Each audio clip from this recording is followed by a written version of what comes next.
Ya, pemirsa, kita masih membahas mengenai hidup berdampingan dengan COVID-19, tapi sebelum melanjutkan dialog, kita akan lihat bagaimana masyarakat beraktivitas. Sudah ada Angelica Devagam di pintu 3 Gelora Bung Karno. Ya, Angel, seperti apa situasi di Gelora Bung Karno saat ini? Ya, April, seiring dengan dilonggarkannya PPKM level 4 pada minggu lalu dan kemudian kini DKI Jakarta berada di PPKM level 3, ini nampaknya memberikan suntikan semangat kembali nih bagi warga DKI Jakarta untuk mereka berolahraga di ruang terbuka. Nah, salah satunya memang di G3 di Stadion Gelora Bung Karno di kawasan DKI Jakarta ini. Anda bisa lihat di belakang saya banyak sekali teman-teman anak muda ini rata-rata yang memanfaatkan waktu malam mereka ini untuk berolahraga di ruang terbuka. Mereka bila Anda lihat tadi ada yang bermain inline skate, kemudian ada berolahraga skateboard dan juga berbagai macam olahraga lainnya yang memang GBK ini menjadi salah satu spot favorit, masih menjadi spot favorit untuk warga DKI Jakarta berolahraga.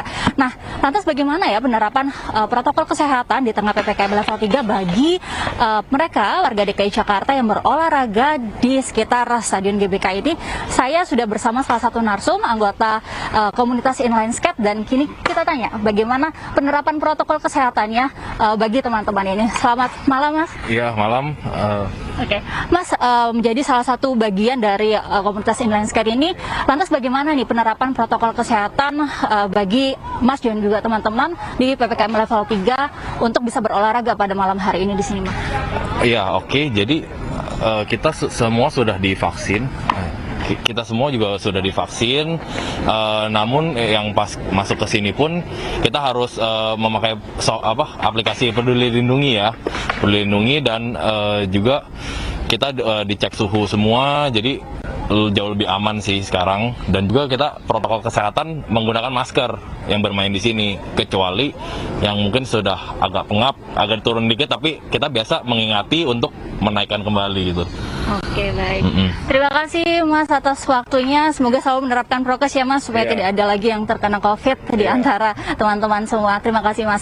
Ya, seperti tadi yang disampaikan oleh salah satu anggota komunitas inline skate ini, mereka benar-benar menerapkan prokes dan juga berolahraga di Stadion Gelora Bung Karno ini memang cukup ketat begitu prosesnya untuk bisa masuk ke dalam ini, April, karena selain diperiksa suhu tubuhnya, mereka yang mau datang berolahraga di GBK ini juga harus memiliki sertifikat vaksin dan nanti juga diperiksa melalui aplikasi Peduli Lindungi, April dan juga pemirsa.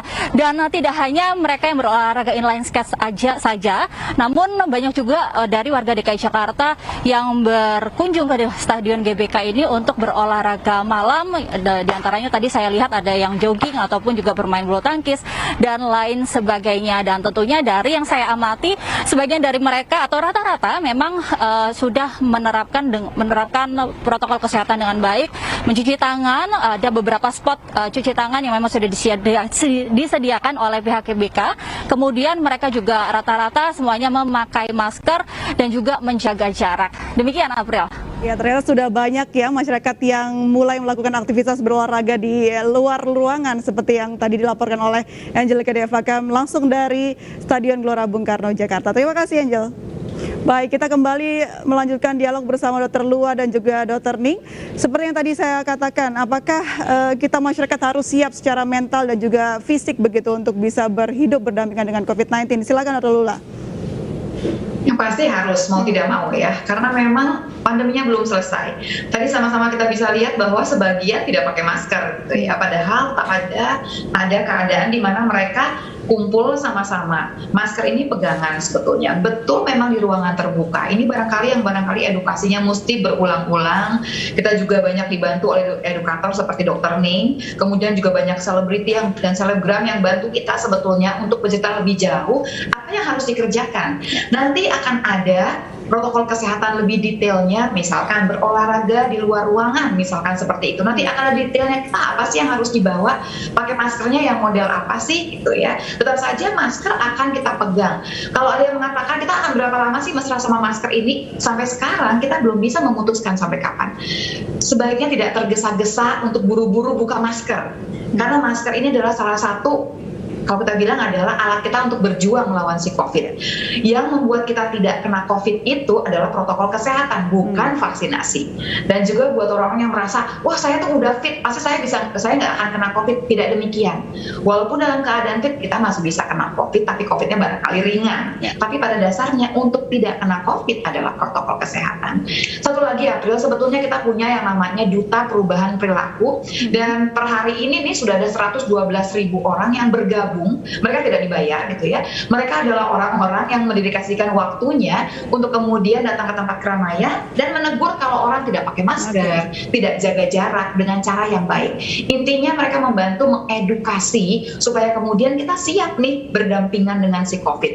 Seperti nanti barangkali kita akan berdampingan dengan demam berdarah, dengan flu yang biasa, supaya kita mengerti supaya bagaimana caranya tidak kena COVID ini. Belum lagi banyaknya varian baru yang sudah menyebar ya Dr. Lula? Betul. Jadi intinya kan sama, mau variannya apapun, ternyata alat untuk berperangnya tetap sama, protokol kesehatan. Jadi nggak usah mikirin variannya apa, tapi protokol kesehatannya harus diperketat. Baik, kalau kita bicara lagi soal bagaimana masyarakat ini berperilaku, yang kita tahu PPKM level 4 kemarin sudah sangat menyita kegiatan kita yang harus di rumah saja. Dr. Ning, ini bagaimana ya caranya untuk mengedukasi masyarakat agar tidak ada balas dendam begitu untuk akhirnya melakukan aktivitas secara besar-besaran di luar? Ya, jadi untuk edukasi itu adalah usaha dari kita. Pasti kita tiap hari akan edukasi. Tadi juga Dr. Lula bilang sebenarnya sudah banyak sekali yang edukasi. Tapi lebih penting lagi adalah pengendalian diri ya. Itu yang masyarakat juga sekarang harus mulai bangun itu gitu. Jadi artinya semua kondisi ini tidak akan bisa kita kendalikan kalau kita semua nggak berusaha mengendalikan diri. Mengendalikan diri dari apa? Ya contohnya tadi membuka masker. Ya meskipun beraktivitas di tempat terbuka ya masker itu sekarang belum bisa dilepas ya. Kita masih dalam kondisi pandemi, COVID masih ada, di mana virus itu menularnya juga dari hidung dan mulut kita, jalur masuknya ya mau nggak mau kita harus masih pakai masker. Ya pengendalian diri seperti itu yang masyarakat juga harus punya kesadaran diri ya. Jadi kalau kita edukasi pasti kita edukasi. Tiap hari pasti ada aja yang edukasi, dan sepertinya sudah banyak sekali edukasi itu baik dari pemerintah maupun dari orang-orang seperti saya, relawan-relawan, saya rasa banyak. Tapi masyarakat juga harus ada tadi itu ya, kesadaran dan pengendalian diri. Kalau nggak ada ya kita akan begini terus. Karena menurut saya nanti mau ada peraturan sebagus apapun, kalau masyarakatnya juga nggak ada kesadaran dan pengendalian diri, saya rasa juga tidak akan berhasil gitu ya. Jadi edukasi ini juga harus dibarengi juga dengan usaha masyarakat, salah satunya adalah tadi itu kesadaran dan pengendalian diri masing-masing. Jadi kesadaran dan pengendalian diri adalah kuncinya ya Dr. Ning ya. Kalau kita melihat bahwa sekarang restoran, mall sudah mulai dibuka, tapi ada pun peraturan-peraturan yang harus diterapkan. Nah ini sejauh mana aturan-aturan ini bisa menjaga agar pandemi COVID-19 tidak lagi tinggi seperti 2 bulan yang lalu? Iya, sebentar lagi ini akan ada protokol kesehatannya detail, misalkan untuk restoran, misalkan untuk kita ke rumah ibadah, kan kalau yang muslim ya, titik-titik yang kira-kira akan longgar tuh di mana, kita akan ambil wudhu, kan nggak mungkin pakai masker dong ambil wudhu itu ya, jadi nanti akan ada detailnya sebetulnya, karena itu kita mengajak banyak asosiasi, karena yang lebih mengerti keadaannya seperti apa. Jadi tadi misalkan olahraga di luar ruangan, olahraga di dalam ruangan, kemudian di mall akan berbeda semua. Garis merahnya sama semuanya, protokol kesehatan yang 5M, tapi kemudian nanti akan dibuat lebih detail lagi. Jadi nggak usah mikir loh, sebetulnya kita udah tahu kita mau berangkat kemana, kita mengerti nanti akan seperti apa sih yang akan dijalankan di sana. Baik, saya kembali ke Dr. Ning. Dr. Ning, kalau bicara soal bagaimana ini wacana sekolah tetap muka akan dilaksanakan begitu, ini kan semakin menambah kekhawatiran. Belum lagi isu WFH akan dilaksanakan di industri esensial, pengusaha esensial lainnya. Nah ini kan apa yang harus diperhatikan untuk memulai dalam beraktivitas baik bekerja maupun belajar? Dr. Ning silakan. Ya, oke. Jadi kalau sama sebetulnya kembali ke awal tadi ya, kita harus bisa menilai resiko masing-masing, sama seperti sekolah yang mau buka gitu ya. Sekolah pun juga harus punya tadi itu protokol kesehatan masing-masing sesuai kondisi sekolahnya masing-masing. Itu jelas pasti harus ada. Terus juga tadi itu kembali lagi ke kesadaran dan pengendalian diri masing-masing. Karena mau itu sekolah, mau itu tempat apapun, mau itu kantor ya, intinya kita ini kan akan berinteraksi dengan orang lain, di mana COVID ini menularnya ya antar manusia. Kan nggak mungkin juga kita diem di rumah terus. Pasti suatu saat kita harus berinteraksi dengan manusia lain. Yang bisa kita lakukan sebetulnya hanyalah mengurangi risiko penularan. Ya tadi itu misalnya dengan protokol kesehatan, dan kita juga harus selalu mengupdate ilmu kita ya. Jadi kita tahu nih apa sih yang sekarang harus kita hadapi, COVID yang seperti apa sih. Jadi kita bisa tahu apa yang harus kita lakukan. Kalau nanti betul-betul ada aturan-aturan detail tadi untuk prokes itu, sebetulnya kita udah nggak usah mikir lagi, betul Dokter Lula tadi, kita ikuti aja. Dan diikutinya ya tentunya harus dengan disiplin ya, jadi bukan berarti ada aturan untuk dilanggar kan gitu ya. Jadi kalau ada aturan seperti itu ya diikuti. Kalau kita mau sama-sama sehat, kita mau sama-sama tetap beraktivitas, tetap bisa menjalankan ekonomi, tapi kita juga tetap sehat.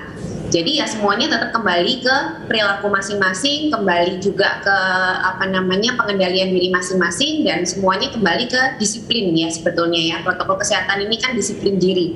Ya udah kembali ke situ lagi sebetulnya. Baik, kalau kita sudah bicara soal persiapan dan juga pencegahan yang begitu matang, Dokter Lula sudah ada belum sih mekanisme mitigasinya? Kalau nanti tiba-tiba ada sesuatu yang tidak diinginkan, angkanya kembali naik. Nah, sebetulnya strategi yang saya sebutkan tadi dari Bapak Presiden itu udah dijelaskan sebetulnya. Kemudian sampai ke bagian perawatan, pengobatan pun sudah dibagi. Puskesmas akan dipergunakan semaksimal mungkin, kemudian rumah sakit juga, supaya kemudian kita bisa mengerti. Jadi kapan yang isoman, mana yang di puskesmas, mana yang akan di rumah sakit. Itu pun sudah dipikirkan dari sekarang, kalau tiba-tiba akan naik lagi. Tapi kita tidak berharap sebetulnya ya. Mudah-mudahan tidak sampai ke sana. Satu barangkali yang kita harus sama-sama mengerti, rasanya kuncinya adalah disiplin.